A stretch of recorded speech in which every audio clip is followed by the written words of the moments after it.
Hai GCers, kali ini Fakta Alkitab akan membahas tentang asal-usul setan. Kata setan hanya digunakan 2 kali di dalam Alkitab terjemahan baru. Untuk akar kata Yunani, Satanas diterjemahkan menjadi iblis di 34 tempat yang lain di Alkitab.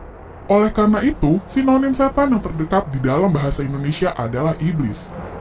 Kapan persisnya Allah menciptakan para malaikat masih terbuka untuk diperdebatkan. Namun, apa yang diketahui secara pasti adalah Allah menciptakan segala sesuatunya dengan baik. Karena di dalam kesuciannya, Allah tidak dapat menciptakan sesuatu yang berdosa. Allah tidak menciptakan iblis. Yang Allah ciptakan adalah malaikat yang belakangan menjadi iblis atau setan. Yesus menyiratkan bahwa awalnya, iblis adalah pribadi yang baik dan sempurna. Jadi, tadinya setan adalah putra surgawi Allah yang setia. Bagaimana mungkin seorang malaikat menjadi iblis? Kolose 1 ayat 16 mengatakan, karena di dalam dialah telah diciptakan segala sesuatu yang ada di sorga dan yang ada di bumi, yang kelihatan dan yang tidak kelihatan, baik singgasana maupun kerajaan, baik pemerintah maupun penguasa. Segala sesuatu diciptakan oleh Dia dan untuk Dia. Lucifer diciptakan dengan keindahan yang sempurna sehingga ia adalah makhluk ciptaan Tuhan yang paling cantik. Ia dipenuhi hikmat sehingga ia adalah makhluk ciptaan Tuhan yang terpandai. Dari seluruh malaikat yang ada di surga, Luciferlah yang paling pintar, cantik, dan berkuasa. Yehezkiel 28 ayat 12 mencatat, gambar dari kesempurnaan engkau, penuh hikmat dan maha indah. Walaupun malaikat adalah makhluk yang indah dan berkuasa, namun mereka tidak boleh disembah karena malaikat adalah makhluk ciptaan Tuhan. Hanya Tuhan, Sang Pencipta saja yang patut disembah. Sama seperti ciptaan yang cerdas lainnya, malaikat yang menjadi iblis bebas memilih untuk melakukan yang benar atau yang salah. Namun, ia mengembangkan keinginan untuk disembah. Hasratnya untuk mendapatkan kemuliaan melebihi hasratnya untuk menyenangkan Allah.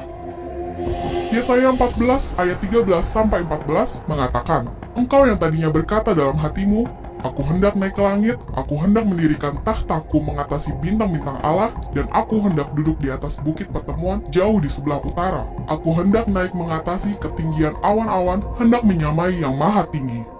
Malaikat yang menjadi iblis memilih untuk menentang Allah dan menghasut para manusia pertama untuk mengikuti dia. Jadi, ia menjadikan dirinya sendiri setan yang berarti penentang. Jadi, ketika iblis yang dulunya itu malaikat Lucifer memberontak melawan Allah dan jatuh dari surga, sepertiga dari malaikat bergabung dengan pemberontakan ini. Tidaklah diragukan bahwa para malaikat yang jatuh inilah yang disebut sebagai setan-setan. Kita tahu bahwa neraka dipersiapkan bagi iblis dan malaikat-malaikatnya. Demikian menurut Matius 25 ayat 41. Dengan asal-usul Lucifer dalam Alkitab tersebut, Lucifer saat ini pun dikenal sebagai iblis yang berusaha menjatuhkan ke dalam dosa, terutama dosa kesombongan. Penting untuk kita ingat bahwa Lucifer awalnya adalah seorang malaikat yang melayani Allah. Artinya, ia sangat mengerti bagaimana seharusnya manusia menyembah dan melayani Allah. Ia pun sangat mengerti apa kehendak Allah dalam kehidupan manusia. Apalagi, Lucifer juga dikenal memiliki banyak hikmat. Lucifer dan Beelzebul adalah 2 nama lain yang disebut di dalam Alkitab yang seringkali dikaitkan dengan setan. Nama Lucifer di dalam teologi Kristen diidentifikasikan dengan putra fajar. Di dalam Yesaya 14 ayat 12 yang dikaitkan dengan pemfitnah dalam bagian lain di Perjanjian Lama. Beelzebub adalah nama dewa orang Filistin, lebih tepatnya sejenis Baal dari kata Baal-zebub yang artinya dewa lalat dan juga digunakan di Perjanjian Baru sebagai sinonim untuk setan. Selain itu, setan juga digambarkan sebagai ular dan naga, atau ular naga dan banyak lagi. Di dalam kisah Kejadian, setan diidentifikasikan sebagai ular yang membujuk Hawa untuk memakan buah pengetahuan yang baik dan yang benar. Wahyu 20 ayat 2 menyebut bahwa si ular tua itu yaitu iblis dan setan. Dengan segala yang ia miliki tersebut, Lucifer mampu membolak-balik segalanya. Ia merupakan entitas yang sangat mampu untuk melakukan hal yang berlawanan dengan kehendak Allah. Oleh karena itu, kita perlu terus berhati-hati agar kita tidak jatuh ke dalam godaan Lucifer.